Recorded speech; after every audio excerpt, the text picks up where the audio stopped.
welcome to the show, sponsored this week by Lockton Reinsurance. We've got a top of the table flavour for round 11, including Rams versus Cinderford and Fylde versus Hull Ionians. But we start with a super southern clash in Surrey. Esher have their eyes well and truly on promotion as they sit second after 10 games.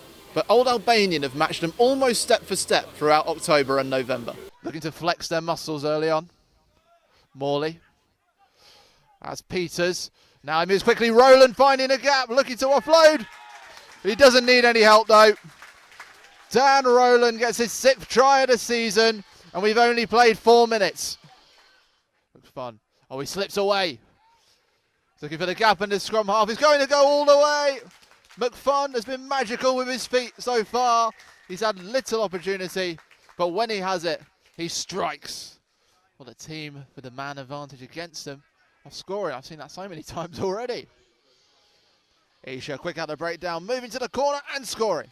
Immediate response coming from, of all, guess who? Harvey Scott.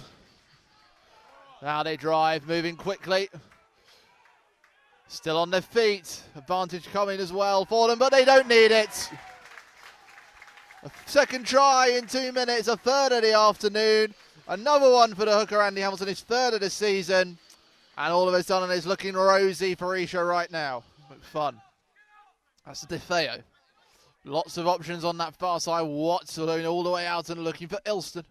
And there's a breakaway for Joe Wicks. He's going to go all the way. That's superb work from Alex Newt. Old Albanian have come out with a purpose in this second half. And Alex Newt gets them over in simply stunning style. Well, that's a way to start a second half. Looks to get round Nwakor and successfully does. He's set away. Harvey Scott, he's got options, and one of them is Chris Davis. He's still going, he's broken away, and he's going to jump over the line. Wow. That's woken the crowd up at Molesey Road.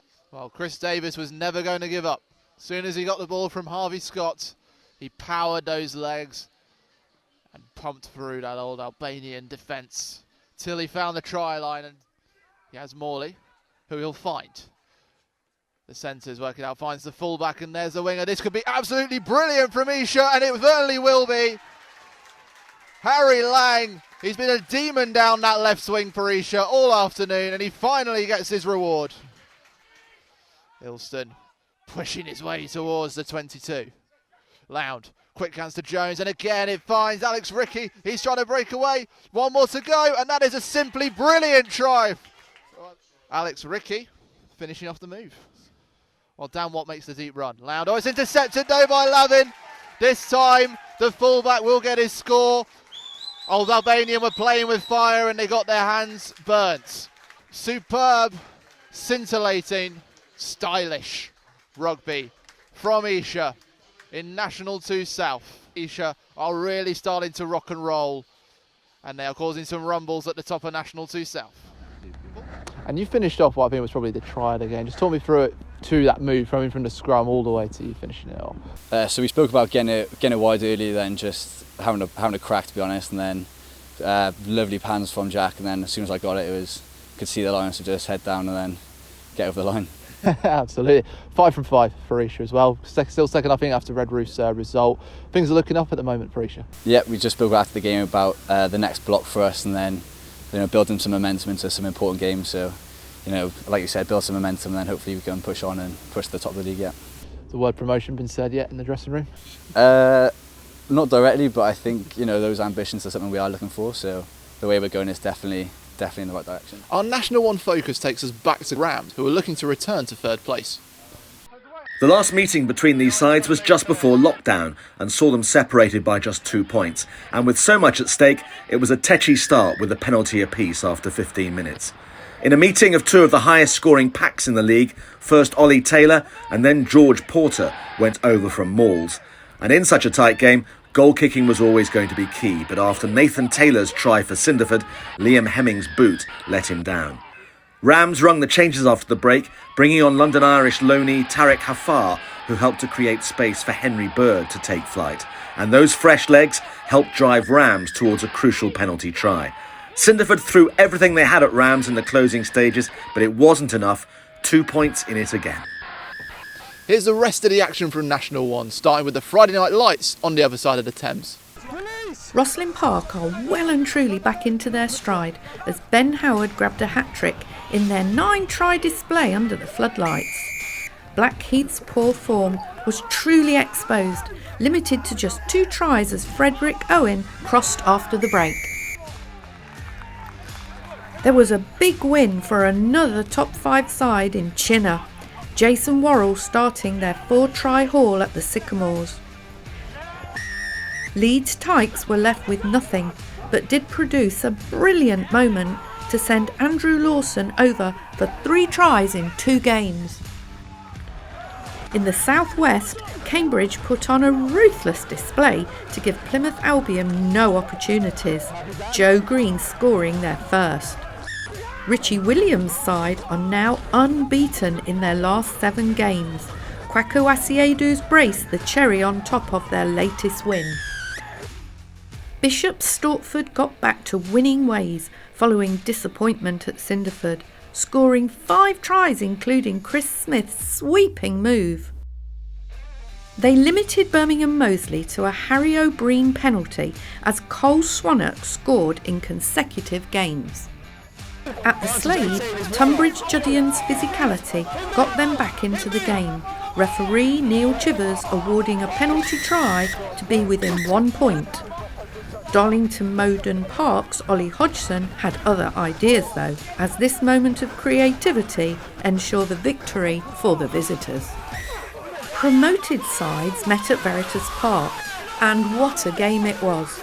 Taunton Titans led by 10 points at the break through George Goslin. But it was all coldy in the second half as they added 3 more tries to their tally, including this score for Josiah Dickinson. 3 of round 11's games were decided by 6 points or less. Sale FC were on a rest week. There's only one change in the top half, with Ram's thrilling win against Cinderford taking them ahead of Sale. DMP and Bishop Stortford climb, tightening up the middle pack to within 4 points of each other. In North West Lancashire, Fylde, the top scorers in National League Rugby, would have their credentials tested against Hull Ionians.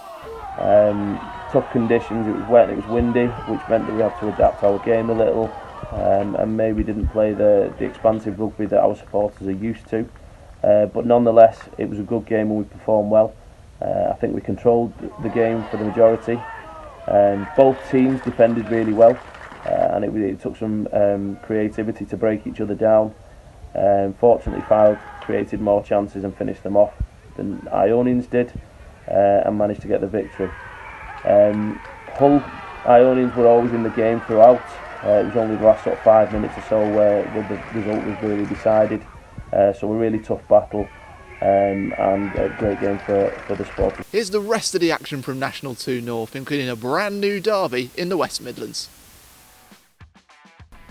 At Avery Fields, fans were treated to a spectacle of running rugby which included Dan Rundle's 11th try of the season and 2 of their 8 for Stourbridge. It was not all one-way traffic for the league leaders though, as Bourneville's Mikey Ho scored his own super brace.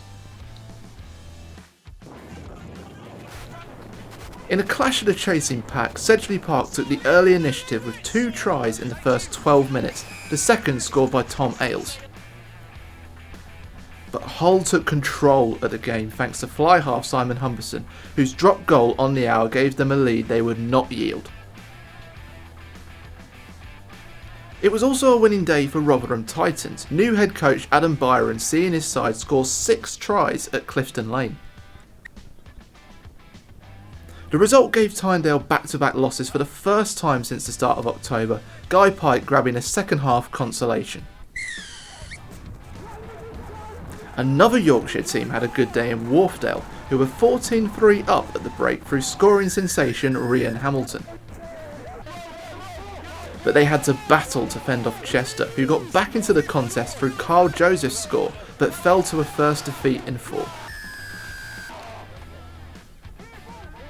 At Crowtrees, Bladen looked set for a battle with Luctonians when Ethan Clark powered over for 14-all.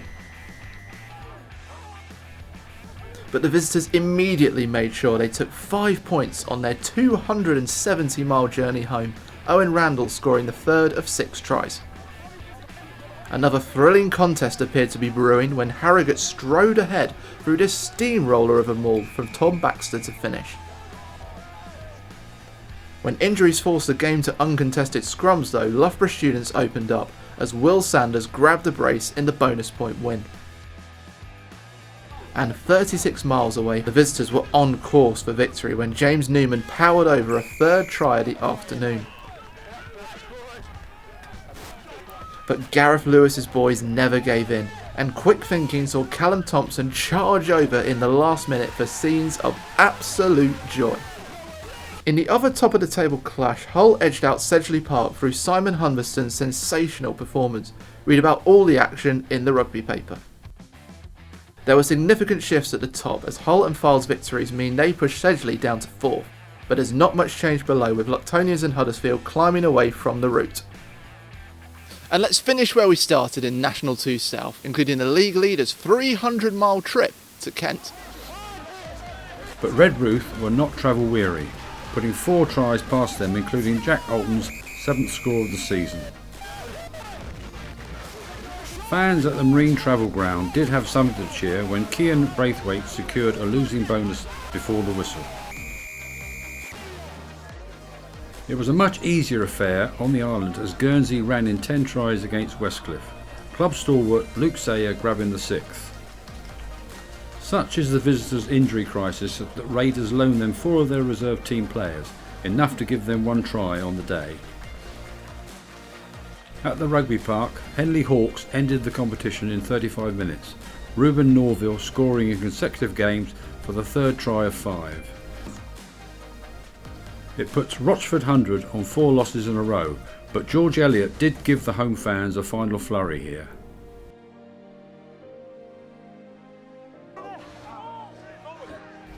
"80 miles north, a cracking contest saw Bury St Edmunds lead after the break when Ben Penfold finished a speedy move. But Clifton, who let an early lead slip, had steel in their eyes as Andrew Simmers marked back-to-back wins for the Bristol outfit. At Pottington Road, Barnstable teased the prospects of an upset when Dan Lee was driven over 6 minutes into the contest. The host didn't account for Leicester Lions' Ben Young, though, as the fly half kicked 4 penalties to edge out the promoted side. Further up the Severn Estuary, Barnes showed off their power as Peter Waitman muscled over a brace before the break.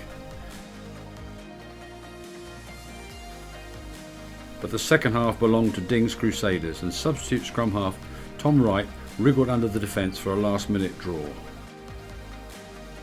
And another upset for Worthing.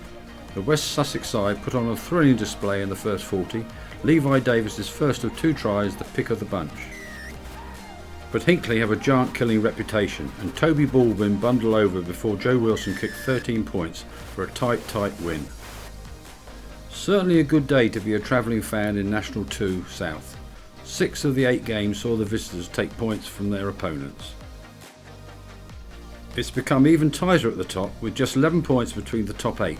Old Albanian slip is the only change, while Ding's Crusaders draw and Hinckley's win means they enjoy climbing up the table by 1 and 2 places. And just before we go, here are a few things you may have missed from round 11. This weekend was dedicated to Movember, so here's some snaps of the best tash growing efforts from our team.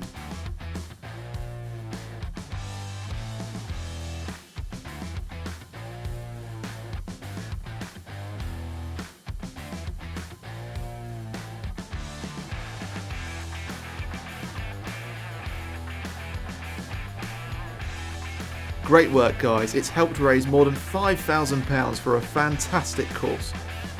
And round 11's Player of the Week goes to Fylde, and Tom Carlton in particular, who took matters into his own hands superbly to see our Hull Ionians for his 16th try of the season.